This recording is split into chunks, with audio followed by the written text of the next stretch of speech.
എല്ലാവർക്കും സ്വാഗതം. ഏതാണ്ട് 1650 ദിവസങ്ങളോളം ഷൂട്ട് ചെയ്തൊരു സിനിമയാണ്. അങ്ങനെ 1650 ദിവസത്തിന് ശേഷം എനിക്കാണ് മോക്ഷം കിട്ടിയിരിക്കുന്നത്, ബറോസിനെ പോലെ. ഇത് വളരെ ഒരു ചിൽഡ്രൻ ഫ്രണ്ട്ലി ഫിലിമാണ്. എന്ന് പറഞ്ഞാൽ ഒരു ഫാമിലിക്കും എല്ലാവർക്കും കാണാവുന്ന ഒരു സിനിമയാണ്. കുട്ടികൾക്ക് മാത്രമല്ല, വലിയ ആൾക്കാരിലെ കുട്ടികൾക്കും ഫോക്കസ് ചെയ്തിട്ടാണ് ഈ സിനിമ ചെയ്തിരിക്കുന്നത്. ഒരു 40 വർഷത്തിന് ശേഷമാണ് ഒരു 3D ഫിലിം ഇന്ത്യയിൽ ചെയ്തിരിക്കുന്നത്. ഒരുപാട് സ്പെഷ്യാലിറ്റിയാണ് നമ്മൾ ഷൂട്ട് ചെയ്തിരിക്കുന്നത്. ഇതിനെ പറയുന്നത് നേറ്റീവ് 3D ഷോട്ട് വിത്ത് സ്റ്റീരിയോ ലെൻസസ് എന്നാണ്. അപ്പോൾ അതിൻ്റെ എല്ലാ ഘടനകളും വേറെ രീതിയിലാണ്. അത് ഷൂട്ട് ചെയ്യുന്ന രീതി, അതിൻ്റെ സൗണ്ട് സ്കേപ്പ് എല്ലാം. അപ്പം അങ്ങനെ ഒരു മനസ്സോടു കൂടിയാണ് ഈ സിനിമ കാണേണ്ടത്. അപ്പം അതായത് നമ്മൾ മറ്റ് കാണുന്ന സിനിമയുടെ പേസിലല്ല ഈ സിനിമ. അങ്ങനെ ഈ സിനിമ എടുക്കാൻ പറ്റില്ല. പെട്ടെന്ന് ഉള്ള പാനുകൾ, ടിൽറ്റപ്പ്, അല്ലെങ്കിൽ ഇമ്മീഡിയറ്റ് ആയിട്ടുള്ള കട്ടിങ്, അങ്ങനെയൊക്കെ ചെയ്തു കഴിഞ്ഞാൽ ഈ കാണുന്ന ആൾക്കാർക്ക് തലവേദന ഉണ്ടാകാം, നോസിയ ഉണ്ടാകാം, ഡിസോറിയൻറ്റഡ് ആകാം. അതുകൊണ്ട് കാണികൾ, വ്യൂവേഴ്സിൻ്റെ മനസ്സറിഞ്ഞിട്ടാണ് ഈ സിനിമ ചെയ്തിരിക്കുന്നത്. ഈ സിനിമയിൽ വർക്ക് ചെയ്തിരിക്കുന്നവരൊക്കെ തന്നെ വളരെ പ്രസിദ്ധരായ ആൾക്കാരാണ്, പുറത്തുനിന്നുള്ള ആൾക്കാരാണ്. അതിൻ്റെ മ്യൂസിക് ചെയ്തിരിക്കുന്ന ആൾ, അല്ലെങ്കിൽ അതിൻ്റെ സൗണ്ട് ഡിസൈൻ ചെയ്തിരിക്കുന്ന ആൾ, പിന്നെ സന്തോഷ് ശിവനാണ് ക്യാമറ ചെയ്തിരിക്കുന്നത്. നിങ്ങൾ സിനിമ കണ്ട ആൾക്കാരാണോ? കണ്ട ആൾക്കാരാണെങ്കിൽ മനസ്സിലാവും. പിന്നെ ലിഡിയൻ നാദശ്വരാണ് അതിൻ്റെ മ്യൂസിക് ചെയ്തിരിക്കുന്നത്. അതായത് നമ്മളിതൊരു ചിൽഡ്രൻ ഫ്രണ്ട്ലി ഫിലിം ആയതുകൊണ്ട് വളരെ ചെറുപ്പക്കാരനായ, അയാൾക്കന്ന് 13 വയസ്സേ ഉണ്ടായിരുന്നു. ഏതാണ്ട് 6 വർഷം മുമ്പാണ് ഞങ്ങൾ തുടങ്ങിയത്. അപ്പോൾ അങ്ങനെ ഒരു മനസ്സുള്ള ഒരാളുടെ മ്യൂസിക് വേണമെന്ന് വിചാരിച്ചിട്ടാണ് അയാളെ കൊണ്ട് ചെയ്തിരിക്കുന്നത്. വളരെ ഡിഫറൻ്റ് ആയിട്ടുള്ള ഒരു സിനിമയാണ് ചെയ്തിരിക്കുന്നത്.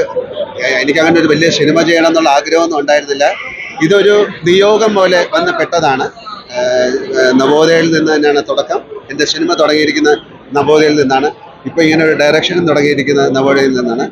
അന്ന് അദ്ദേഹത്തിന് ആ സിനിമ ചെയ്യേണ്ട, വേറൊരു സിനിമ ചെയ്യണം എന്ന് പറഞ്ഞപ്പോൾ ഇങ്ങനൊരു സിനിമ ആര് ചെയ്യും എന്നുള്ള ഒരു ക്വസ്റ്റ്യൻ വന്നപ്പോൾ ഇത് വളരെ റെയറായിട്ടുള്ളൊരു ഓപ്പർച്യൂണിറ്റിയാണ്. 40 വർഷമായിട്ട് ആരും ചെയ്യാത്തൊരു കാര്യം. എല്ലാ രീതിയിലും വളരെയധികം ശ്രദ്ധിച്ച് ചെയ്യേണ്ട ഒരു സിനിമയാണ്. അപ്പോൾ അതിന് നമുക്ക് വളരെയധികം ആൾക്കാർ കൂടെ ഉണ്ടായി. ആ സിനിമയിൽ, ആദ്യത്തെ സിനിമയിൽ വർക്ക് ചെയ്ത് തന്നെ ഒരു ടെക്നിക്കൽ ഡയറക്ടറായിട്ട് മിസ്റ്റർ TK രാജീവ് കുമാർ എൻ്റെ കൂടെ വർക്ക് ചെയ്തു. അങ്ങനെ അതിലെ പാട്ട്, അതിലെ സൗണ്ട്, പിന്നെ നമ്മൾ ആ മ്യൂസിക്കിനെ മനസ്സിൽ കണ്ടുകൊണ്ടാണ് ഇതിൻ്റെ ഷോട്ടുകൾ എടുത്തിരിക്കുന്നത്. ഇത് ആദ്യമായിട്ടാണ് ഒരു കേരളത്തിൽ നിന്ന് തമിഴ്, തെലുങ്ക്, കന്നഡ, ഹിന്ദിയിലൊക്കെ ഡബ് ചെയ്തൊരു സിനിമ പോകുന്നത്. എന്ന് പറഞ്ഞാൽ എല്ലാം അതാത് ഭാഷയിൽ സെൻസർ ചെയ്യണം.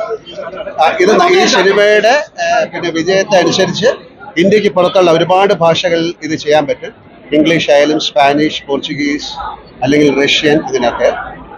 ഇതിലധികം ഇന്ത്യൻ ആക്ടേഴ്സ് വളരെ കുറവാണ്, എല്ലാം പുറത്തുനിന്നുള്ള ആക്ടേഴ്സാണ്. എന്തിനിങ്ങനെ ഒരു സിനിമ ചെയ്തതെന്ന് ചോദിച്ചാൽ, ഇത് ഒരിക്കൽ മാത്രം ചെയ്യാൻ പറ്റുന്നൊരു സിനിമയാണ്. ആസ് ആൻ ആക്ടർ അല്ലെങ്കിൽ ആസ് എ ഡയറക്ടർ ഒരു പ്രാവശ്യം മാത്രം ചെയ്യാവുന്ന, വേറൊരാൾ ചെയ്താൽ 2ാമത്തെ പ്രാവശ്യം. അപ്പം അതുകൊണ്ട് എനിക്ക് കിട്ടിയ ഒരു ഭാഗ്യമാണ്, ഒരു ബ്ലെസ്സിങ് ആണ്. ഞാൻ പിന്നെ വിചാരിച്ചു 47 വർഷത്തെ എൻ്റെ സിനിമാ ജീവിതത്തിൽ എൻ്റെ പ്രേക്ഷകർ നൽകിയ സ്നേഹവും ആ റെസ്പെക്റ്റും അതിൻ്റെ ഒരു ഉത്തരവാദിത്തം പോലെ എനിക്ക് തിരിച്ചു കൊടുക്കാവുന്ന ഒരു ഗിഫ്റ്റാണ്. അപ്പം ഞാൻ വിചാരിച്ചു അത് ഏറ്റവും ചിൽഡ്രൻ ഫ്രണ്ട്ലി ആയിട്ടുള്ളൊരു ഫിലിം ഉണ്ടാക്കാം, ഫാമിലിക്ക് വേണ്ടിയിട്ടുള്ളൊരു ഫിലിം ഉണ്ടാക്കാമെന്ന് വിചാരിച്ചു. എന്ന് വെച്ച് ഇതിന് ഒരുപാട് സിനിമകൾ ചെയ്യാൻ ഉള്ളൊരു പ്ലാനൊന്നും അല്ല. എന്തായാലും നിങ്ങളുടെയൊക്കെ ഒരു അനുവാദത്തോടു കൂടിയും ആശീർവാദത്തോടു കൂടിയും ഈ സിനിമ നന്നായിട്ട് പോകട്ടെ എന്ന് പ്രാർത്ഥിക്കുന്നു. സിനിമ തുടങ്ങാൻ സമയമായി. Thank you. ഞാൻ പറഞ്ഞു.